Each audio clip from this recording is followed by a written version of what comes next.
Well, last week we showed you a number of easy projects to do yourself. Today, we're telling you about 5 projects that are best left to the professionals. Joining me now is Trevor Bouchard of QuickContractors.com. Thanks for coming in. Thanks a lot for having me on. So, in the rush to do it all, and especially in the times, the economic times that we're in, we want to do a lot ourselves, if we can.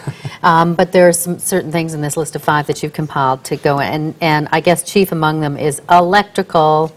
That's correct. I was watching the segments last week with Vic, and there's a lot of stuff that you want to take on yourself. Some of those projects definitely you can save some money, but some you definitely want to leave to the pros. Electrical being one of them.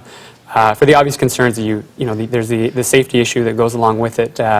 But a lot of times your insurance can be voided, warranties can be voided if you're not taking out the proper permits that are associated with it, and you can run into some trouble in the long term. And if you haven't had work by an electrician and something happens and it hasn't been verified by a licensed electrician. I mean, and a great example is if a dishwasher, you get a dishwasher installation. If there was never a dishwasher there previously, and you have to actually take out an ESA permit to complete the installation process. And you're not talking about just the big jobs. I mean, this is even like installing maybe a dimmer or something like that. That's correct. Exactly. Okay. And then, so plumbing is the next one on the list. So plumbing is one of those things that people don't really fear water. They think it's something pretty easy to take care of.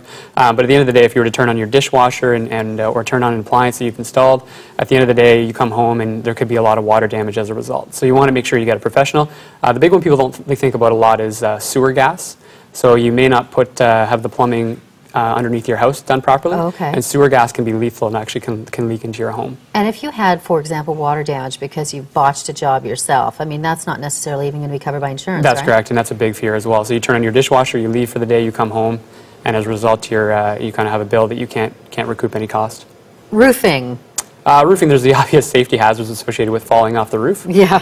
But the other thing, too, is, again, we go back to water damage. People may not do the flashing properly, and all of a sudden, again, they come home and there's some water damage that's, once they discover it, it's already too late. It's seeped through their ceiling, and it's quite costly. And is that also an insurance issue? I mean, because it wasn't done professionally? 100% correct. Wow. Okay, so appliance installation. Appliance installations is one that's close to home for us. We support the Bays National Appliance Install Program, and part of that is you want to make sure, again, we talked about it with the dishwasher, if there's never been an appliance there before, you have to actually pull the proper electrical permits. The one thing is a lot of gas appliances. People think it's easy just to unhook and hook up, but you definitely want to stay away from that because of the obvious safety hazards. Animal removal. Animal removal is a pretty funny one because a lot of people think they're cute and cuddly, and you don't want to... Those cute little raccoons, exactly, right? Exactly. But again, if you have an animal cornered in a dark spot and it feels threatened, you can definitely be a safety hazard for you. And you brought some show and tell. Yeah, so again, we just want to go back to here's some of the plumbing that you commonly see, and a lot of people view it as click and play, and it sounds pretty easy to do. But again, we talked about if it's not properly sealed and not done by a professional, you can run into a lot of trouble. Good advice, Trevor Bouchard. Thank you. Thank you so much for having me.